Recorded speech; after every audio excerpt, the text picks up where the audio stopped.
बढ़ते सूरज की रोशनी खेतों पर पड़ रही थी, लेकिन उस रोशनी से चमकने के बजाय किसान रामू की आंखों में बस अंधेरा था।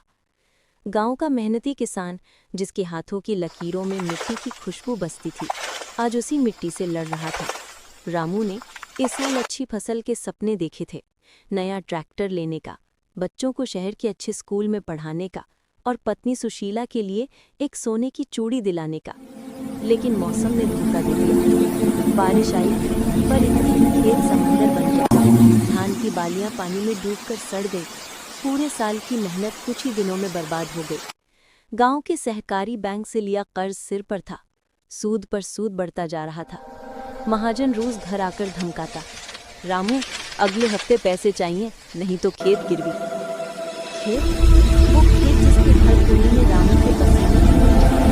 वो खेत जिसे उसके बाबा ने अपने बूढ़े हाथों से जोता था। वो खेत उसके खून जैसा था। घर में चूल्हा ठंडा रहने लगा। बेटी रानी स्कूल जाने की जिद भी भूल गई। छोटा बेटा मुन्ना पूछता, बाबा फसल कब निकलेगी, हमें नए कपड़े कब मिलेंगे? रामू टूट जाता, कहने को शब्द नहीं, बस आंखों में भरा समुद्र। एक रात रामू अकेले खेत पर बैठा था। चांदनी में काली पड़ी धान की लाशें दिख रही थी। उसने आसमान की ओर देखा और बोला, हे भगवान, मैं क्या करूं? उसी पल उसके कंधे पर हाथ पड़ा। पुराना दोस्त भोला खड़ा था। रामू, तू अकेला नहीं है, हम सारे किसान मिलकर तेरे खेत संभालेंगे। फसल गई है, हिम्मत नहीं। भोला की बातें जैसे रामू की टूटी हड्डियों में हिम्मत का खून भर देती हैं। गांव के सब किसानों ने मिलकर फिर से खेत जोता। भीगा हुआ टूटा हुआ खेत फिर से जीवन लेने लगा। बेटी रानी ने फिर से स्कूल जाना शुरू किया।